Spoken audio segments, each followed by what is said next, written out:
I think writers are like magpies. We alight on shiny things and think, gosh, that sounds interesting and fascinating, and we store it away in our memories. And I remember encountering photographs of Sedlec in a magazine, this town in Bohemia that had a church constructed of bones. And I thought perhaps there might be the substance of a book there. And in the end, I hope I was right, because The Black Angel is the book that resulted.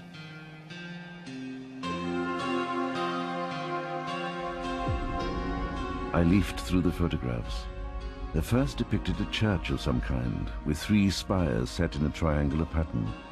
It was surrounded by bare trees and an old stone wall, separated at regular intervals by columns topped with carved skulls. "What is this place?" I said.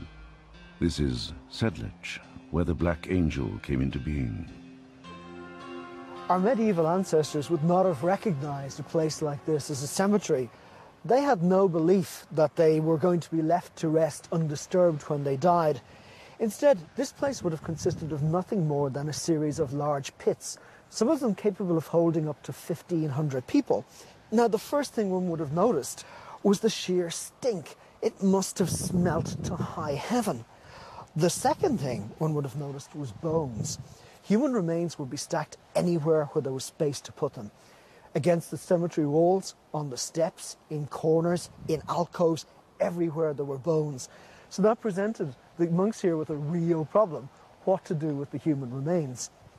At Sedlec, they came up with a particularly innovative solution to that problem.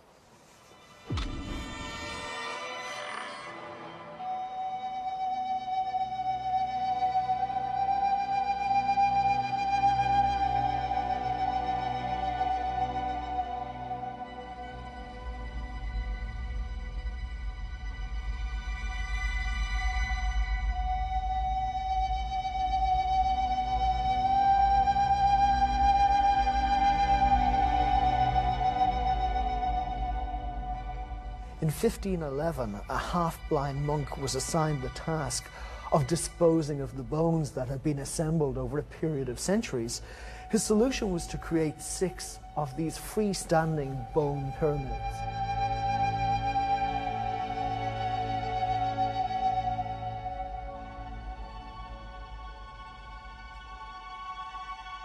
The next major stage occurs at the beginning of the 18th century, when an architect called Santini Acol is brought in. He created these wonderful candelabra. You can see they're a pyramid shape. They're very deliberately designed to echo the pyramids, the bone pyramids that had been created earlier.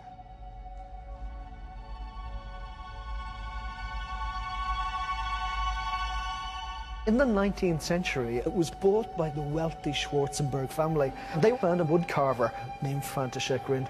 Turned out that Rindt had a quite extraordinary imagination, and he was given free rein to indulge it in this ossuary. The first thing that he did was to completely redecorate the ossuary. So when we look up, we see these wonderful garlands of skulls, these hanging bones.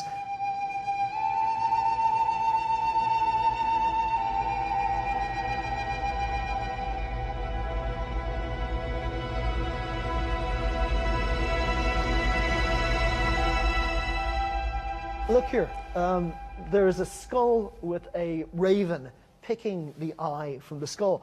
There are vertebrae there, what looks like a pelvic bone, and 2 small arm bones as well. It's a beautiful little detail, and it says a great deal about the man's imagination. But Rindt's crowning achievement is this wonderful chandelier. Instead of chains, he has these hanging arm bones. There are vertebrae. There are sections of the pelvis, which provide a kind of seat for these skulls here. This is reputed to contain a sample of every bone in the human body. He turned his attention to the skulls. I noticed that he handled them delicately, almost respectfully, as though fearing to commit some desecration on the remains. "You've seen something like this before?" Neto lifted the skull and gazed into the empty sockets of its eyes. "Oh, yes," he said softly. "Don't you think there's something beautiful about it, Mr. Parker?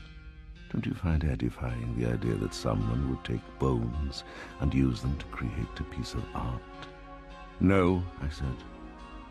"I've met people before who tried to make art out of bone and blood." I didn't much care for them. On one level, it seems macabre that human remains could be reduced to this. It seems like an incredibly, almost sacrilegious thing to do with human remains. But on some deeper level, there's an appreciation of the beauty of the human form. This was put together so lovingly and with such respect for the remains that were used. And they are a tribute both to humans and to God.